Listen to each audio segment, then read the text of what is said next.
요한일서 4장 7절부터 10절 찾으셨죠? 같이 이제 함께 하나님 말씀을 다 같이 한 음성으로 함께 읽어보겠습니다. 시작. 사랑하는 자들아, 우리가 서로 사랑하자. 사랑은 하나님께 속한 것이니 사랑하는 자마다 하나님으로부터 나서 하나님을 알고 사랑하지 아니하는 자는 하나님을 알지 못하나니 이는 하나님은 사랑이심이니라. 하나님의 사랑이 우리에게 이렇게 나타난 바 되었으니 하나님이 자기의 독생자를 세상에 보내심은 그로 말미암아 우리를 살리려 하심이니라. 사랑은 여기 있으니 우리가 하나님을 사랑하는 것이 아니요 하나님이 우리를 사랑하사 우리 죄를 속하기 위하여 화목제물로 그 아들을 보내셨음이니라. 아멘. 우리 예수 믿는 사람들은 늘 그 생각을 하죠. 하나님은 어떤 분이신가? 하나님은 도대체 어떤 분이신가? 사실은 참 한마디로 대답하기가 너무나 큰 질문이죠. 하나님은 과연 어떤 분이신가? 근데 사실 하나님은 어떤 분이신가라고 하는 그 물음 앞에 대부분 본인이 경험하고 체험한 하나님을 얘기할 수밖에 없습니다. 특별히 처음에 하나님을 만난 그 순간 또 그리고 그때의 그 상황, 그것이 굉장히 신앙에 오래 남는 거죠. 하나님에 대한 인식에 굉장히 오래 남습니다. 쉽게 말하면 병 때문에 교회에 나왔는데 하나님이 그 병을 고쳐주셨어요. 그럼 하나님은 치료의 하나님이시다. 하나님은 나에게 치료의 하나님이요. 그게 강하게 오는 거죠. 또 사업에 실패하고 여러 가지 경제적인 문제 때문에 너무 어려웠는데 교회에 나와서 신앙생활 하다 보니까 사업도 회복되고 경제적인 문제도 회복되고 그러면은 하나님은 나를 축복하시는 하나님이다. 그게 강하게 인상이 남는 것이죠. 또 그 외에 가정 문제 때문에 힘들어 하다가 부부 문제라든지 또 여러 가지 가정 때문에 어려움 당하고 자식들이 속을 썩이고 그러는데 교회에 나와서 기도도 하고 은혜를 받고 그러다 보니까 가정 문제도 해결되고 자녀들도 잘 되고, 하나님은 나를 정말 이끌어 주시는 하나님이시고 하나님은 내 문제를 해결해 주시는 하나님이시구나. 그런 것들이 강하게 인상이 남습니다. 그게 그건 정상이라고 봅니다. 정상이라고 봐요. 그런데 그런 모든 것들을 통틀어 가지고 한마디로 딱 하나님을 우리에게 하나님은 이런 분이시다라고 하는 것을 어떻게 보면 우리의 피부에 제일 닿도록 가장 정확하게 얘기해 준 사람 가운데 한 사람이 사도 요한이라고 봅니다. 다시 한번 읽어보시죠. 8절 큰 소리를 읽습니다. 시작. 사랑하지 아니하는 자는 하나님을 알지 못하나니 이는, 다시 한번 그 끝에 부분 하나님은 거기만 한번 우리 세게 큰 소리 읽어보시죠. 시작. 하나님은, 우리 옆에 분들 축복하시죠. 하나님은 사랑이십니다. 한번 꼭 얘기해 주세요. 하나님은 사랑이십니다. 사도 요한이 경험한 하나님입니다. 사도 요한이 경험한 하나님.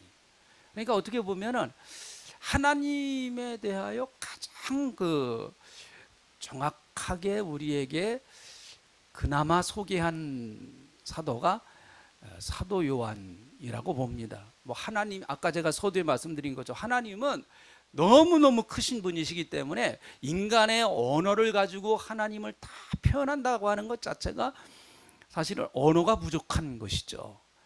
그럼에도 불구하고 사도 요한은 하나님은 사랑이시다라고 우리에게 소개를 하고 있습니다.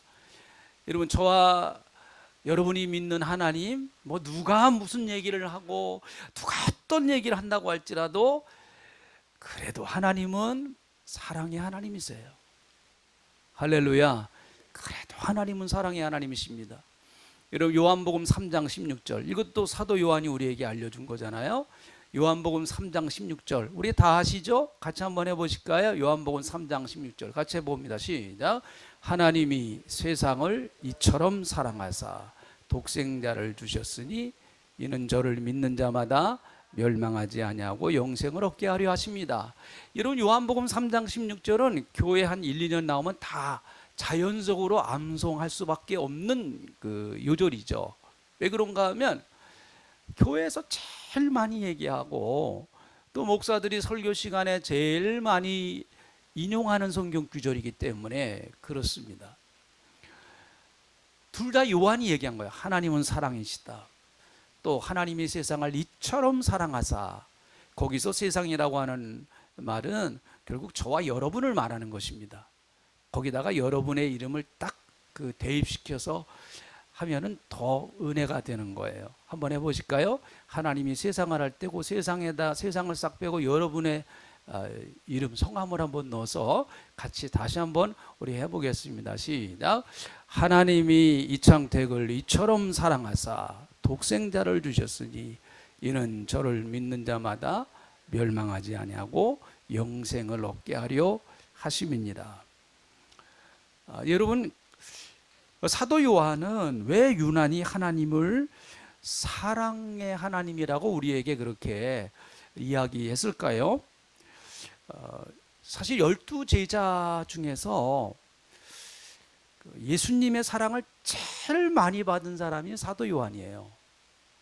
12제자 중에서 예수님의 사랑을 제일 많이 체험한 사람이 사도 요한입니다. 복음서를 읽어보면, 특별히 이제 요한복음을 읽어보면, 여러분, 열두 사도 가운데서 유일하게 예수님의 품에 이렇게 안겨봤던 사람. 근데 성경에는 그렇게 나왔으니까, 뭐 성경 이외에 더 뭐 했을지 모르겠습니다만은 어쨌든 공식적으로 예수님의 품에 이렇게 안겨봤던 사람은 사도 요한이에요. 여러분, 복음서에서 예수님이 누구를 안아주셨다라고 하는 말씀은 별로 많지 않습니다. 대표적인 것이 어린아이죠. 어린아이를 안고 축복하셨다, 그렇게 말씀하셨는데, 사도 요한은 어린아이가 아니지 않습니까? 그는 그 당시에 청년이었습니다. 그럼에도 불구하고 예수님 품에 안겼어요. 자, 요한복음 13장 23절에 있는 말씀을 보니까 예수의 제자 중 하나 곧 그가 사랑하는 자가 예수의 품에 의지하여 누웠는지라. 예수의 품에 의지해서 누웠다, 그렇게 말합니다. 그가 사랑하는 자. 여러분, 요한복음에서 사랑하는 자라는 말이 나오면 그건 다 사도 요한을 말하는 거예요. 사도 요한. 요한복음에서요. 요한복음 읽다가 보면 사랑하는 자, 그가 사랑하는 자라는 표현이 꽤 여러 번 나옵니다. 근데 무조건 사도 요한이에요. 사도 요한. 사도 요한은 자기를 그렇게 표현을 하고 있습니다. 또 13장 25절에 있는 말씀을 보니까 그가 예수의 가슴에 그대로 의지하여 말하되 주여 누구니까, 이렇게 말합니다. 그가 예수의 가슴에 그대로 의지했다라고 말합니다. 여러분, 그래서 우리가 사도 요한의 별명을 혹시 아시는 분 계세요? 사도 요한의 별명 사랑의 사도, 그렇게 얘기를 하잖아요. 사도 요한에게는 사랑의 사도라고 하는 별명이 붙어 있습니다. 베드로에게는 예수님의 수제자라고 하는 별명이 붙어 있죠. 또 도마에게는 어떤 별명이 붙었습니까? 의심 많은 제자, 뭐 이런 어떤 특징적인 별명이 붙어 있는데, 이 사도 요한에게는 사랑의 사도라고 하는 이름이 붙어 있습니다. 여러분, 그 7절에 있는 말씀 한번 보세요. 7절. 자, 7절 성경을 보시죠. 7절. 제가 보겠습니다. 사랑하는 자들아, 그렇게 나와. 한번 해보시죠. 시작. 사랑하는 자들아. 네. 요한일서에서 사랑하는 자들아라고 하는 말이 몇 번 나오는지 여러분이 세 가지고 저한테 알려주시면 제가 개인적으로 선물을 드릴게요. 하여튼 그 요한일서에서만요. 요한일서에서 읽으시고 사랑하는 자들아가 몇 번 나오나 저한테 말씀해 주세요. 그럼 제가 분명히 선물을 드립니다. 여러분, 말년에 그의 설교의 내용은 항상 통일했다고 그럽니다. 이건 이제 교회 사가들이 하는 얘기인데, 그러면 이제 나이가 많이 들었습니다. 사도 요한은 100세까지 사지 않았습니까? 12제자 중에서 제일 오래 산 사람이죠. 그러나 언제나 이제 그 강단에 서면 연세가 많이 드셔서 그 노사도인 사도 요한이 강단에 서면 그가 하는 설교는 늘 언제나 똑같았다고 합니다. 성도 여러분, 하나님은 사랑이십니다. 성도 여러분, 서로 사랑하시기 바랍니다. 그러니까 제자들이 이제 하도 답답해가지고, 다른 성도들이 답답해서 사도 요한 사도님 다른 설교 좀 해주세요. 그랬더니 또 강단에 올라서서 똑같은 설교, 성도 여러분, 하나님은 사랑이십니다. 성도 여러분, 서로 사랑하시기 바랍니다. 이게 사도 요한의 마지막, 항상 그 노년에는 이 설교를 했다고 그렇게 교회 사가들이 이야기를 하고 있습니다. 여러분, 사도 요한이 소개한 하나님은 사랑의 하나님이에요. 사랑의 하나님.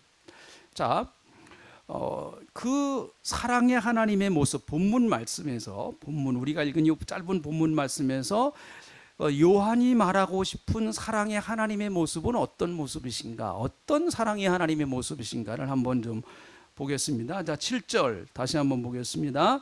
사랑하는 자들아, 우리가 서로 사랑하자. 사랑은 하나님께 속한 것이니 사랑하는 자마다 하나님으로부터 나서, 사랑하는 자마다 하나님으로부터 나서, 한번 여기만 한번 하나님으로부터 나서 한번 해보시죠. 시작. 하나님으로부터 나서. 네, 요한이 소개하는 사랑의 하나님은 어떤 모습을 하고 계시는가 하면, 사랑의 하나님은 우리를 낳으신 분이시다라는 거죠. 저와 여러분을 낳으신 분이시다라는. 그러면 낳으셨다는 얘기는 하나님이 우리의 뭐가 되신다고 하는 이야기입니까? 아버지, 부모가 되신다는 거. 여기서 하나님이란 분을 여러분 남성 명사에다가 국한시키면 안 돼요. 아버지라고 하는 남성 명사에다가 국한시키면 안 됩니다. 하나님은 아버지의 성품도 계시고 어머니의 성품도 계신 거예요. 어머니의 성품도. 여기서 낫다라고 하는 말의 의미는 사실은 어머니 성품이 더 많은 것이죠. 어머니 성품. 어쨌든 하나님은 성경에서 아버지라고 그렇게 우리에게 소개하고 있는데, 요한은 하나님이 우리를 낳았다, 그래서 우리는 하나님의 자녀가 되었다라는 것이죠. 여기서 헬라어 낳았다는 말은 겟나우라고 하는 말인데, 이것은 부모가 출산했다는 말입니다. 부모가 출산할 때 쓰는 용어예요. 하나님이 우리를 낳으셨다라고 하는 그런 말씀인 것이죠. 자, 하나님이 우리를 낳으셨기 때문에 그 다음 보세요. 하나님으로부터 나서 하나님을 알고라고 말. 하나님을 알고 한번 해보시죠. 시작. 하나님을 알고. 자, 하나님이 우리를 낳았습니다. 그러므로 여러분, 낳았기 때문에 우리는 하나님을 알게 되었습니다. 왜요? 하나님과 우리와의 관계는 이제 부모와 자식 간의 관계이기 때문에 그렇습니다. 여러분들이 부모님을 아신 것, 이제 부모님이 돌아가신 부모님들도 계시고 그렇습니다. 살아계신 부모님도 계시고 그런데, 여러분들이 부모님을 안 것은 지식적으로 안 것이 아닙니다. 어떻게 알았을까요? 경험적으로 안 거예요. 부모님이 나를 그렇게 사랑하셨어요. 다 젖을 먹여주시고 키워주시고 나를 보호해주시고 나를 양육해주시고, 그 경험을 통해서 저분이 나의 부모님이시구나 라고 하는 것을 알게 되죠. 이 경험이라고 하는 것이 대단히 중요해요. 그래서 안다라고 하는 말은 경험적으로, 인격적으로 안다라고 하는 그런 말인 것입니다. 하나님은 우리의 아버지가 되셔서 우리와 인격적으로 계속해서 끊임없이 교제하시면서 우리를 양육하고 계신다라는 거. 아버지 입장에서, 부모 입장에서 저와 여러분을 양육하고 계신다라고 하는 것입니다. 안다고 하는 얘기가 바로 그런 의미가 있다라고 하는 것이죠. 자, 여러분, 사실은 저와 여러분은 예수 믿기 전에는 하나님을 알지 못했죠. 하나님은 전혀 알지 못했습니다. 그런데 예수를 믿고 나서 보니까 하나님이 나의 아버지시다라고 하는 것을 알게 되었습니다.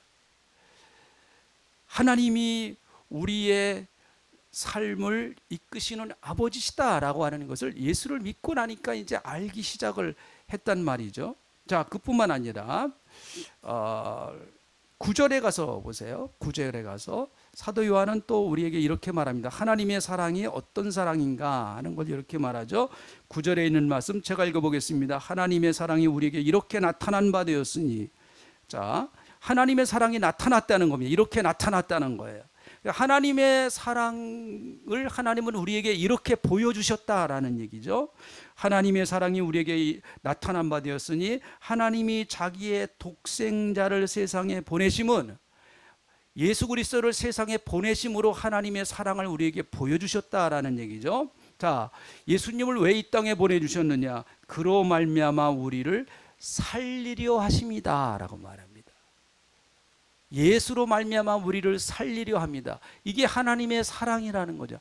우리를 살리는 사랑. 하나님의 사랑은 어떤 사랑이냐? 하나님의 사랑은 살리는 사랑이다라는 겁니다. 하나님의 사랑은, 한번 따라합시다. 하나님의 사랑은 무슨 사랑이라고요? 살리는 사랑이다.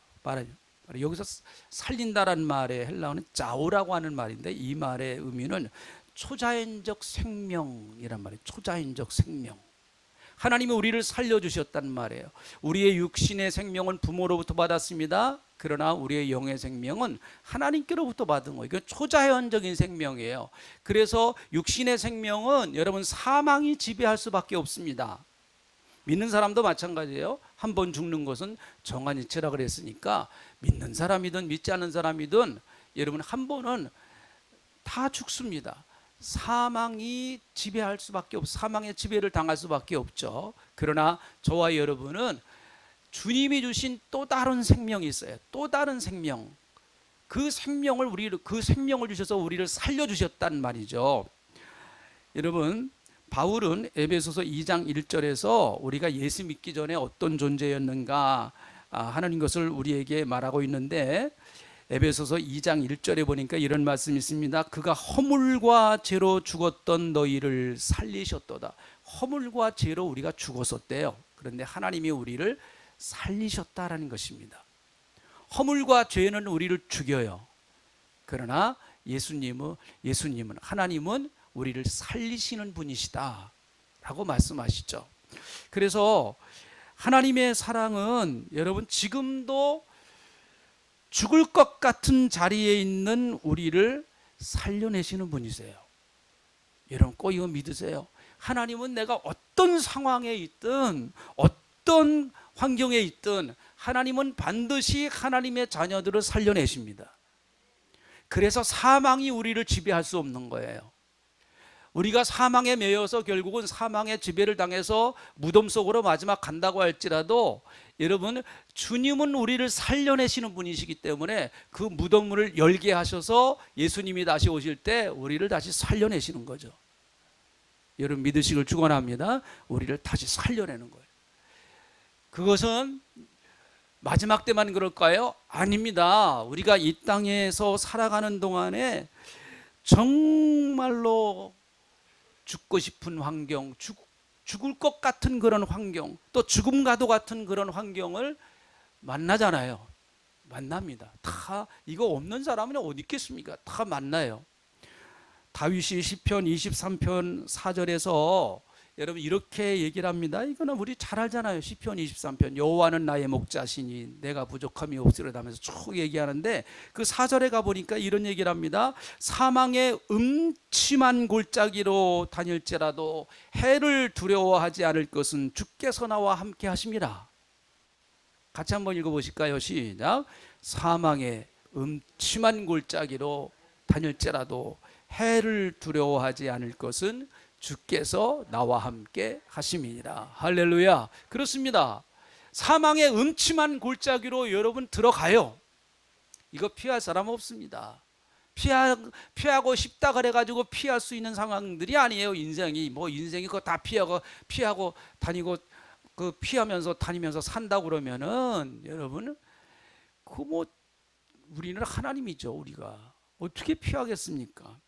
그러나 사망의 음침한 골짜기와도 같은 그런 환경을 만난다고 할지라도 해를 두려워하지 아니할 것은 우리를 살리시는 분이 계시기 때문에, 하나님은 우리를 살리신다는 것이, 그 사망의 음침한 골짜기가 우리를 완전히 덮어서 완전히 다 망하게 하고 설령 죽인다고 할지라도 하나님은 살려낸다.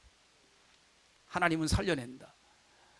한번 따라합시다. 하나님은 살려내십니다. 믿으시길 축원합니다. 하나님은 살려내세요. 그게 하나님의 사랑이라고 지금 사도 요한이 얘기를 하고 있습니다. 하나님은 우리를 살리신다, 이렇게 말합니다. 그러므로 예수 믿는 사람들에게 있어서의 고난은, 여러분, 그 고난 가운데서 우리를 아주 망하게 하기 위한 것 아니에요. 믿지 않는 사람들이 바라보는 고난과 믿는 사람들이 바라보는 고난의 시각은 달라야 됩니다. 똑같으면 안 돼요. 그 고난이 우리를 망하게 하는 게 아니다라고 우리는 말할 수 있는 거예요. 결론을 그렇게 말할 수 있는 겁니다. 과정이 어렵지 않다라고 하는 얘기 아니에요. 믿는 사람이든 믿지 않는 사람이든 고난의 과정은 제가 볼 땐 똑같아요. 똑같아요. 예수 믿는 사람도 병들어서 고통당할 수 있고요, 믿지 않는 사람도 고통당할 수 있고, 사업이 망할 수도 있고, 그런 것들은 여러분 거의 비슷비슷해요. 보니까 믿는 사람이든 믿지 않는 사람이든 비슷한데, 뭐가 다르냐? 결말이 달라요. 결말이. 과정은 비슷할 수 있을지 모르지만 여러분, 마지막에 가서는요 반드시 하나님이 살려내십니다. 우리 예수 믿는 사람들은 그걸 믿는 거예요. 그게 믿음이란 말이죠. 그게 하나님의 사랑이에요. 사도 요한이 말하고 싶어하는 사랑은 바로, 하나님의 사랑은 우리를 살리는 사랑이다라는 것이죠. 자, 그런데 여러분, 문제가 있습니다. 그것이 무엇인가 하면, 인간은 하나님의 이런 사랑을 받을 만한 자격을 갖고 있는 사람이 아무도 없다라고 하는 얘기예요.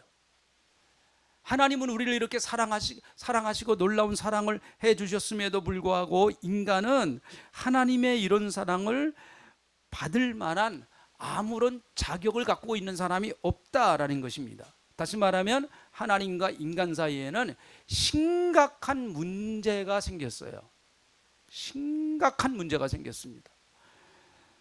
얼마나 심각한 문제인가 하면, 바울은 하나님과 사람을 원수관계라고 얘기를 합니다. 원수관계.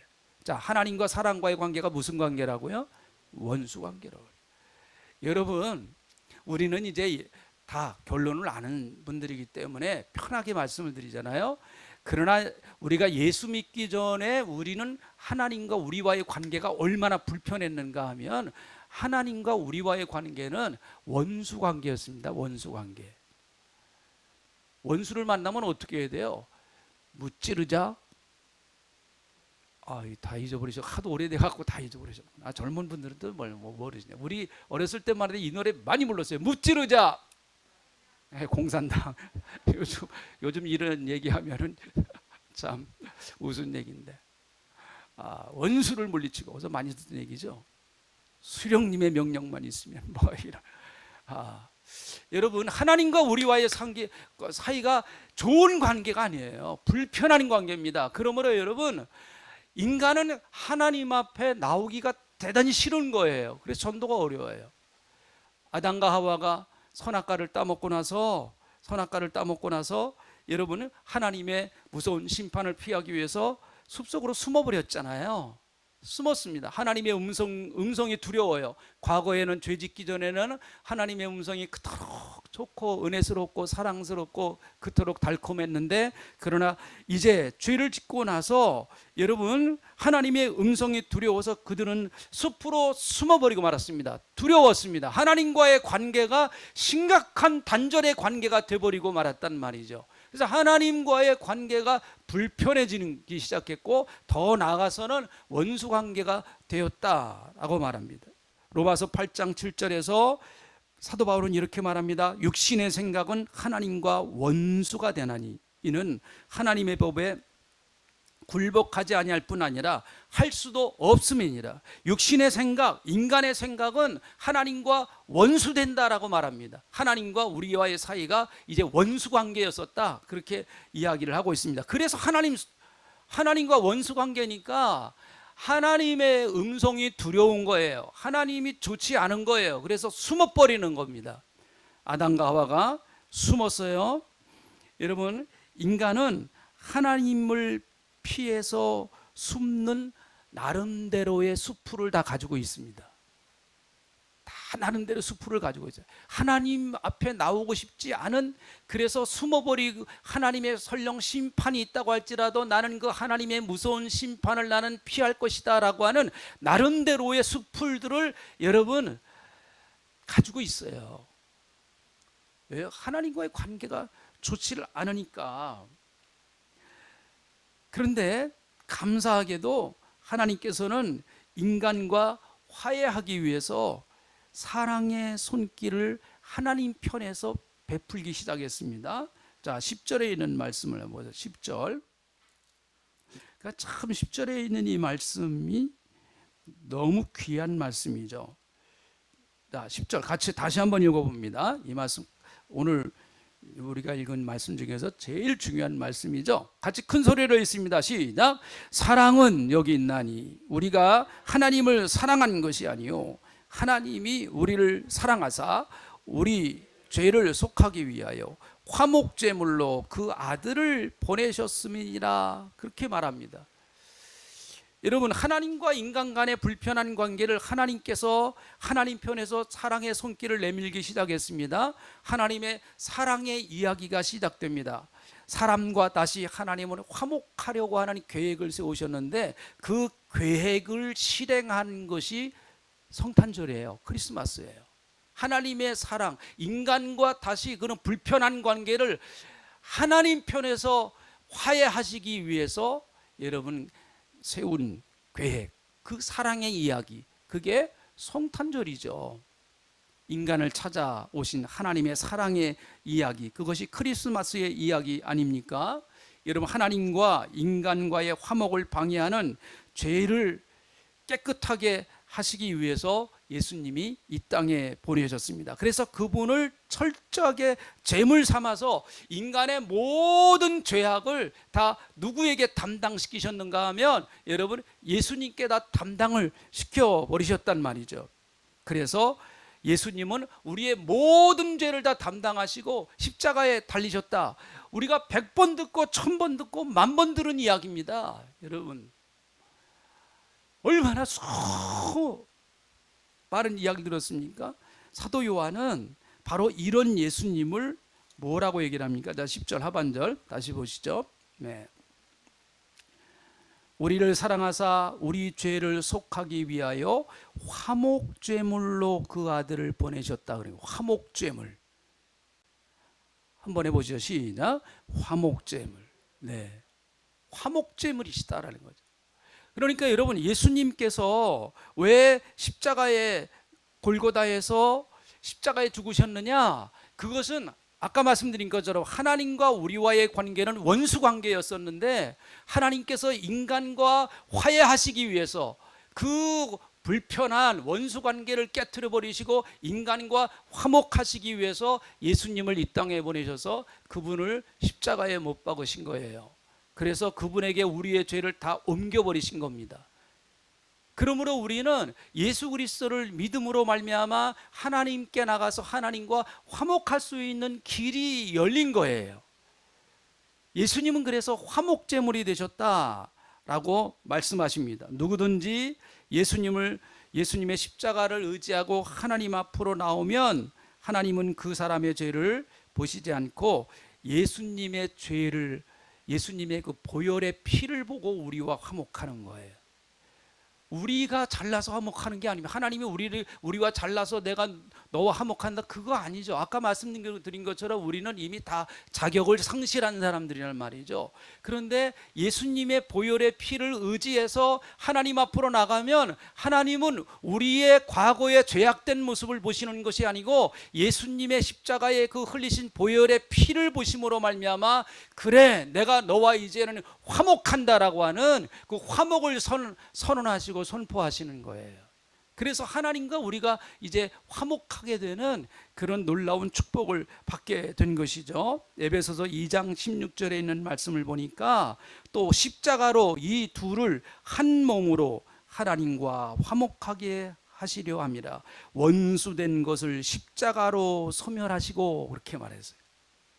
원수된 것을 십자가로 소멸하셨다. 이게 얼마나 놀라운 이야기입니까? 그래서 여러분, 하나님은 어디서 사람과 만날 수밖에 없으신가? 다른 데서는 하나님은 인간과 만날 수 없어요. 왜 그런가 하면 하나님은 공의로우신 분이시고 거룩하신 분이시기 때문에 다른 곳에서 인간이 하나님을 만나면 인간은 하나님의 공의로우신 심판 앞에 다 멸망당할 수밖에 없습니다. 하나님도 안 만나요.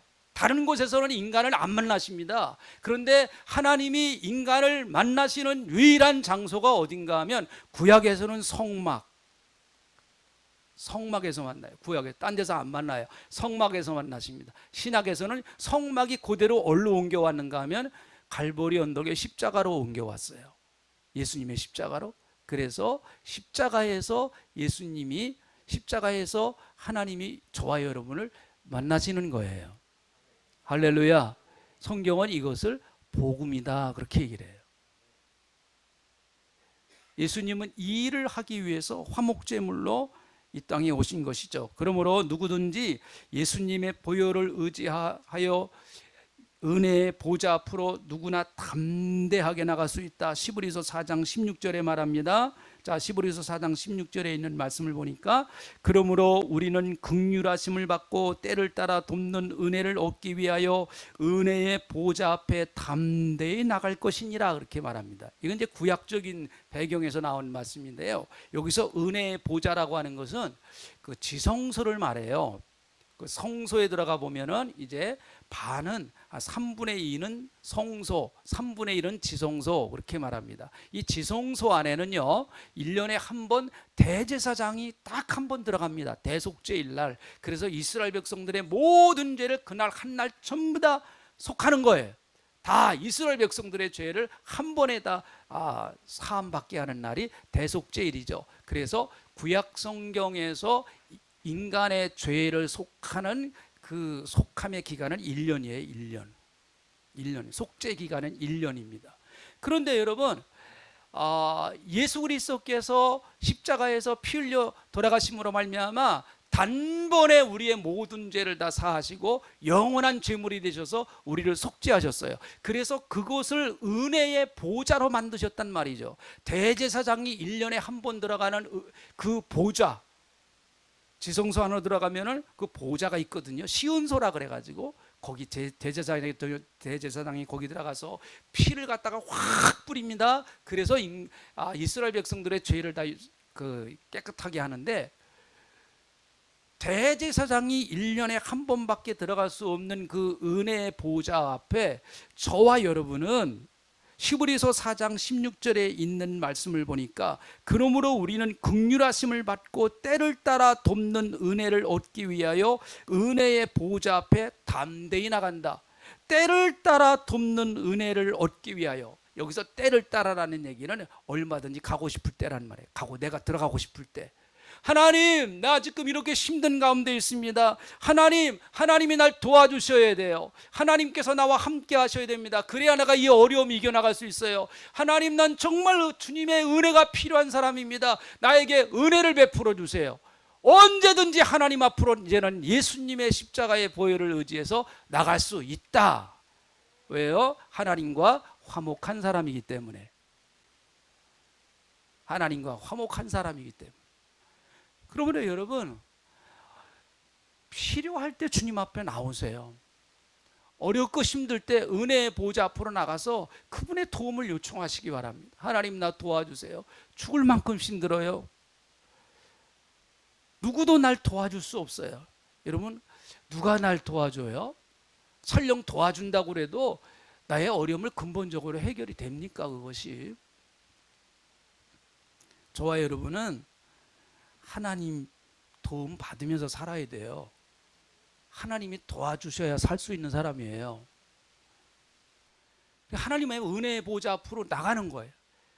구약 시대에는 1년에 한 번 대제사장밖에 나갈 수 없었던 그 은혜의 보좌 앞으로 우리는 수시로 내가 원하는 때마다 하나님은 오픈시켜 놓으셨단 말이죠. 언제든지 내게 와라. 힘들 때도 와라. 어려울 때도 와라. 그리고 고통스러울 때도 와라. 죄 졌을 때도 와라. 무슨 환경에 어떤 문제든 어떤 환경을 갖고 있든 내게로 오라는 것입니다. 그리고 도움을 요청하라는 것입니다.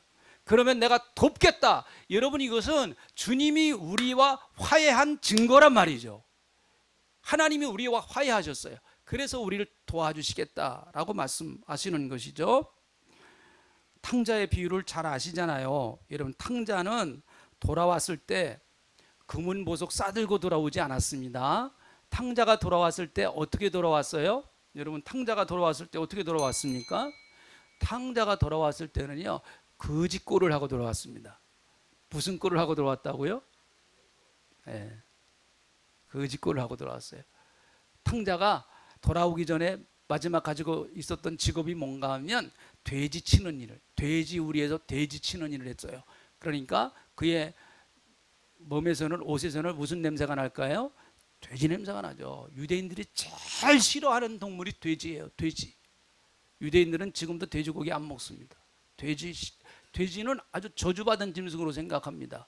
유대인들은 아무리 어려워도 돼지 우리에 가서 돼지 안 칩니다. 근데 탕자는 그렇게 안 하면 죽을 수밖에 없으니까 가서 겨우 목숨 연명하기 위해서 그렇게 했단 말이죠. 아버지 품으로 돌아요. 아버지 집에는 먹을 것이 많은데 내가 그래서 고생 안 하면서 아버지 집으로 돌아오는데, 여러분, 아들이 아버지를 먼저 봤습니까? 아버지가 아들을 먼저 봤습니까? 네, 아버지가 아들을 먼저 봤어요. 왜 그랬을까요? 기다리는 사람이 먼저 보는 거예요. 기다리는 사람이. 그리고 더 사랑하는 사람이 먼저 보는 겁니다. 더 사랑하는 사람이. 네? 아버지가 자식을 더 사랑하니까 먼저 보는 거예요. 똑같아요, 원리가. 하나님이 여러분을 먼저 보셨어요? 여러분이 하나님을 먼저 보셨어요? 똑같아요, 원리도. 예? 하나님이 우리를 기다리시니까 하나님이 우리를 먼저 보신 거예요. 하나님이 우리를 더 사랑하시니까. 여러분이 아무리 하나님을 사랑한다고 할지라도 하나님이 우리를 사랑하신 건 못 따라가는 거죠. 그래서 끌어안고 입을 맞추고 잔치를 벌려주고. 여러분, 아버지가 탕자한테 목욕하고 와라 그렇게 얘기 안 했단 말이죠. 그냥 와라. 그 모습 그대로 끌어안아 줬습니다. 끌어안아 줬어요. 그게 아버지의 사랑이에요. 그래서 여러분, 뭘 고쳐가지고 하나님 앞에 나오려고 그러면 안 됩니다. 고쳐가지고. 그럼 평생 못 나와요. 하나님 그거 원하지도 않습니다, 여러분. 우리가 뭘 잘해가지고 하나님 앞에 나오기를 하나님 원하시는 게 아니에요. 네 있는 모습 그대로, 네가 실패했으면 실패한 모습 그대로, 죄졌으면 죄진 그대로, 그 모습 그대로, 연약하면 연약한 모습 그대로 내게 오라는 것입니다. 할렐루야. 그래서 하나님의 사랑이 좋고 풍성한 거죠. 세상의 모든 종교는 자꾸 고쳐서 오라고 그래요. 아니에요. 하나님 그대로 오라 그래요. 그대로. 있는 모습 그대로 와라 말씀하십니다. 그리고 잔치를 베풀어 주지 않습니까? 그러므로 십자가는 화목의 상징이에요. 앞에 있는 십자가, 위에서부터 밑에 있는 그 횡이라고 그러죠. 횡. 종이라고 그러죠. 종횡. 종은 위아래 하나님과 사람과의 화목, 그리고 횡은 인간과 인간 간의 화목. 그 십자가의 상징이에요. 그 십자가는 화목을 상징하는 것입니다. 그러므로 크리스마스의 정신은 화목이에요. 화목입니다. 하나님과 사람과의 화목, 사람과 사람과의 화목. 마태복음 5장 9절에 있는 말씀을 보니까 이 화목이라고 하는 것이 얼마나 중요한가 하면 이렇게 주님이 말씀하셨어요. 팔복 가운데서 마태복음 5장 9절, 화평케 하는 자는 복이 있나니 저는 하나님의 아들이라 일컬음을 받을 것이며. 화평케 하는 자는 하나님의 아들이다라는 얘기죠. 영적인 거는 예수님을 말씀하시는 거고, 그리고 우리가 해야 될 사명을 또 이야기하고 있습니다. 그러므로 십자가를 지고 주님을 따라가는 사람은 그래서 화평케 하는 사람입니다. 다른 사람을 살리는 사람이에요. 생명의 길을 열어주는 사람입니다. 화평케 한다는 얘기는 문제가 해결되게 만들고, 그리고 그 사람이 살 수 있는 길을 열어주는 사람이네. 십자가가 그거 아니에요? 죽은 사람을 살려내는 것이 십자가 아닙니까? 그리고 사망의 길을 생명의 길로 열어주는 것이 십자가 아니에요? 여러분, 십자가 의지하시기를 주의 이름으로 축복합니다. 어렵고 힘들 때 예수님 십자가 붙들면 거기서 생명의 역사가 일어나고 새로운 생명의 길에 역사가 일어나는 거예요. 여러분, 그 장기려 박사 참 유명한 분입니다. 이 장기려 박사 이미 뭐 돌아가셨습니다만은, 이분이 그 유명한 이유는 북한에, 이분은 뭐 평양의 고향이신데 북한에서 그 계실 때 이제 이분이 의사였어요. 의과대학 나온 분인데 북한에서 이제 병원을 하셨는데, 이분이 유명한 것은 그 김일성 심장 수술한 사람이, 김일성 심장 수술. 그 집안이 다 심장이 안 좋잖아요. 한국에 나와서 부산에서 그 6.25 때 이제 부산에서 뭐 병원을 개업하고 이제 거기서 사시다 돌아가셨는데, 우리나라의 최초의 의료보험 조합을 최초로 만든 분입니다. 이분이 의료보험 조합을, 그것이 발전해서 사실은 어떻게 보면 지금 의료보험, 우리 이렇게 의료보험 제도가 뭐 탄생했다고도 할 정도로, 그렇게 그 당시에는 상상할 수도 없었던 뭐 이런, 그러니까 가난하고 어려운 사람들을 치료하기 위해서 사실은 만든 조합이 이게 의료보험 조합이요. 그때 그 당시에 50년대 60년대 이미 만들어 놨으니까, 이거를 참 대단한 분이시죠. 평생 이분은 북한에서 결혼했는데 그러니까 자기 부인하고 같이 남쪽으로 넘어오지를 못했어요. 부인은 북한에 계시고 자기는 남한에서, 그래서 이제 부산에서 병원 개업해서 병원 원장으로 평생 사셨는데, 평생 이분은 결혼 안 하고 북한에 있는 자기 아내를 그리워하면서 살았다고 합니다. 그런데 이제 가난한 사람, 얼마나 가난해요. 옛날에 참 병원에 입원한다고 하는 것이, 병원에 잘못 입원하면 재산 다 집안이 거덜날 정도로 그렇게 옛날엔 병원비가 비싸지 않았습니까? 그래, 가난한 사람들, 이 장기려 박사가 하는 이 병원에 가난한 사람들이 입원을 많이 했어요. 정말 힘없고 돈 없는 분들이 와서 많이 입원을 했는데, 가난한 사람이 돈 낼 게 있어야죠. 또 병원비를 낼 게 있어야죠. 그래, 병원을 운영해야 되고. 선생님, 원장님, 저 몇 호에 입원한 그 환자 병원비가 없어가지고 병원 지금 퇴원을 못 합니다. 근데 저 사람 병원비 내야 되는데 어떻게 했으면 좋을지 모르겠습니다. 뭐 이런 일이 수탁이 많았다고 그래요. 그럴 때 장기려 박사가 그래, 알았다고. 그분은 병원 옥상에서, 옥탑방에서 사셨다고 그러는데, 그 환자를 조용히 불렀어요. 내 방에 들어오라고. 내가 오늘 저녁에 저 병원 뒷문을 열어놓을 테니까 그 뒷문으로 도망가라고. 아주 유명한 얘기입니다. 이건 아주. 그래서 몰래 그분이, 원장님은 몰래 병원 뒷문 열어놓고 그분은 몰래 도망가고. 그래서 이분을 그 바보 의사 장기려, 그렇게 불렀다고 합니다. 세상으로 볼 때는 바보 같은 짓이죠. 그 병원 어떻게 할 거예요, 그럼? 여러분, 화목제물이라고 하는 것은 자기를 죽이고 다른 사람을 살리는 거예요. 화목제물이. 그래서 화목이 되는 겁니다. 요즘 우리 사회에 제일 필요한 것은 뭔가요? 우리 한국 사회는 세계에서 갈등 지수가 제일 높은 나라라고 그래요. 이건 뭐 이미 통계적으로 나왔어요. 세계에서 가장 갈등 지수가 높은 나라가 대한민국이라고 합니다. 광화문에 나가 보세요. 주말마다 나가, 뭐 한쪽에서는 촛불 들고 한쪽에서는 태극기 들고, 누가 해결할 거예요, 이거? 거기만, 광화문만 그럽니까? 여러분의 가정은 안 그래요? 여러분의 가정은 광화문 터같이 안 그래요? 한쪽은 뭐 이렇고 한쪽은 이거죠. 참 대한민국은요, 똑똑한 사람 많아요. 너무너무 똑똑한 사람 많습니다. 저희 같은 사람은 어디 가서 말도 못 꺼내요. 입도 못 벌려요. 그렇게 똑똑한 사람들 많습니다. 근데 왜 이렇게 사회가 복잡할까요? 왜 이렇게 세상이 복잡할까요? 그 머리 좋고 똑똑한 사람들은 숱하게 많은데 지금 한국 사회는 머리 똑똑한 사람이 필요한 게 아니고 화해하고 중재할 수 있는 능력이 있는 사람이 필요해요. 저는 그것이 교회가 됐으면 좋겠고요. 그것이 복음으로 사는 예수 믿는 사람들이 됐으면 좋겠습니다.